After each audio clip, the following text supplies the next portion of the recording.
simple que ça. Tu comprends jamais ce que je t'explique. Là, Est-ce que toi tu comprends? Est-ce que toi tu sais? Toi, tu me parles des enfants. Tu me parles des enfants. Mais le problème, c'est quoi? Est-ce que moi, je vais m'arrêter de répondre aux besoins des âmes qu'il y a sur les réseaux sociaux à cause des enfants? Ah, c'est moi le problème. Ouais, c'est toi. Donc tu regardes la paille qu'il y a dans mes yeux. Alors tu ne vois même pas la poutre qu'il y a dans les tiens. Elle me sort une métaphore purée. Non, mais c'est bien joué ça quand même. La grosse blague, quoi. La grosse blague. Tu parles d'une poutre. Tu parles d'une poutre et d'une paille.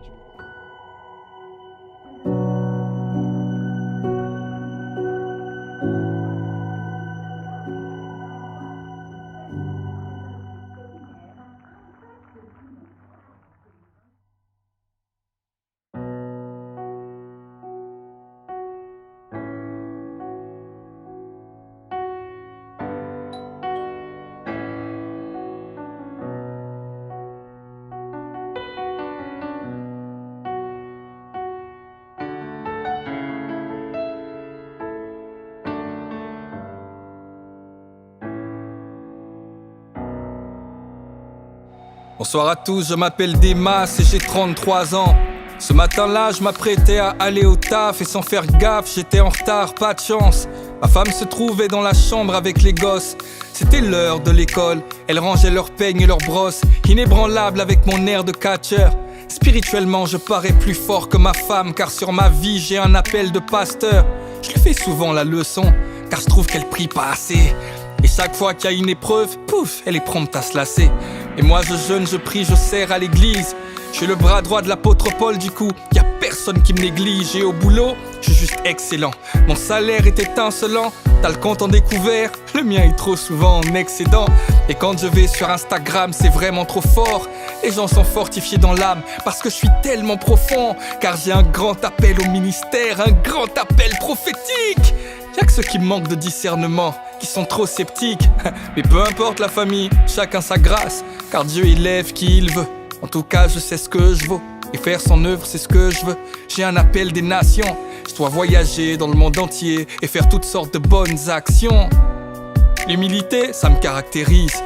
Car quand j'arrive quelque part, je me fais tout petit tout au fond de l'église. Mais dans mon cœur je sais que je les dépasse tous. Et si jamais ils me donnent le micro, ils verront que je les déclasse tous. Dans ma vie j'ai pu avoir ce que je veux. Y'a que ma femme qui est pas à la gloire de Dieu. Écoute, ça fait partie du package, c'est l'institution. De toute façon avec la gloire, mais y a les persécutions. Ce jour-là je lui ai dit dépêche-toi, car on va être en retard. Elle me répond t'inquiète pas chérie, je suis sur le départ. Je fais dans la douche pour ajuster une dernière fois mes contours. Et puis j'appelle ma fille aînée pour qu'elle me parle de son cours. La première fois, elle ne me répond pas. La deuxième fois, je lève la voix et j'aboie, car après tout, je suis le roi. La troisième fois, elle ne me répond toujours pas. Alors énervé, je vais dans la chambre comme un loupard. Mais y'a personne, leurs vêtements sont par terre. Elles n'ont pas pu s'échapper. La home, je la connais par cœur. Mais qu'a-t-il pu arriver? Mais qu'est-ce que c'est que ce saccage? Je pense qu'elles veulent s'amuser. En fait, elle joue à cache-cache. Soudainement, je crois entendre sonner la trompette. L'enlèvement et tout à coup le mot qui se met à résonner dans ma tête. Au dehors, j'entends des cris et des pleurs. J'entends des grands bruits d'accidents, des freinages d'urgence et des heurts. Alors, j'ouvre grand la fenêtre. En dehors, c'est la panique. Et je vois l'effroi dans les yeux de mon voisin Abdel Malik. Je vois des vêtements par terre. L'atmosphère est alarmante. Et je vois ces poussettes vides dans les mains de cette nouvelle maman. Je me dis que c'est sûrement un rêve. Il faut que je me réveille. Mais je suis comme prisonnier car en fait, ce n'est pas un rêve, c'est bien du réel. Je suis confondu mais conscient en même temps. Qu'à cet instant, je viens peut-être de manquer l'enlèvement. Et puis c'est vrai, je comprends pas pourquoi ma femme a été enlevée. C'était moi le futur pasteur. J'ai prêché même en anglais. J'ai même évangélisé dans les centres-villes et les métros. J'ai délivré comme Moïse. J'ai conseillé comme Jétro. Quand l'heure de prier sonnait, c'était ma femme qui restait couchée. Moi je devançais l'aurore et je priais 3 heures sans me doucher. J'ai confondu en tout point. J'ai vraiment l'air d'un crétin. C'est quoi, je vais vérifier ça. Je vais appeler des amis chrétiens.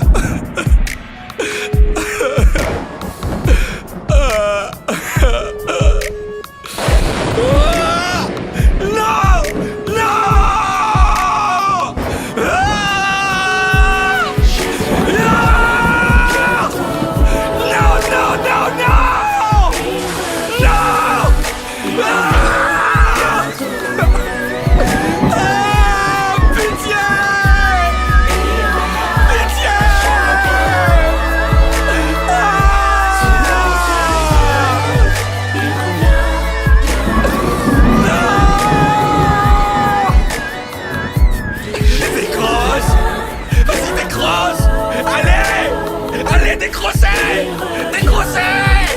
Oh non. Non, c'est pas possible, c'est pas possible. C'est pas possible, c'est pas possible. C'est pas possible. C'est pas possible. Non.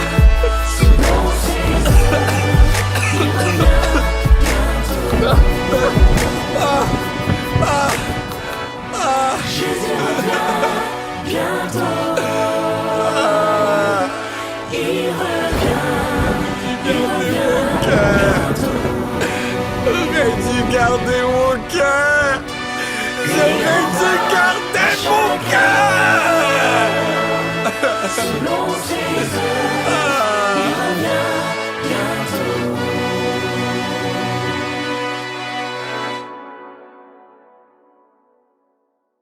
Aide-moi, Seigneur. Abba Père, aie compassion de moi. Fais parler ta miséricorde et souviens-toi de moi. Aide-moi, Seigneur. Aïe aïe aïe aïe aïe aïe aïe aïe aïe. Papa, mon Père, mon Dieu, Yeah. mon roi. On peut avoir un cœur éloigné de Dieu et l'aimer sur nos lèvres. Prêcher la bonne nouvelle en étant la cause de la mauvaise. Chercher à plaire à Dieu et s'y prendre de la mauvaise manière. En mettant d'abord le focus sur le don, l'appel ou la carrière. On peut percer jusqu'à brasser des masses ou rester inconnu dans l'ombre et être emporté comme des masses. On veut accomplir la mission sans que Dieu nous ait soignés.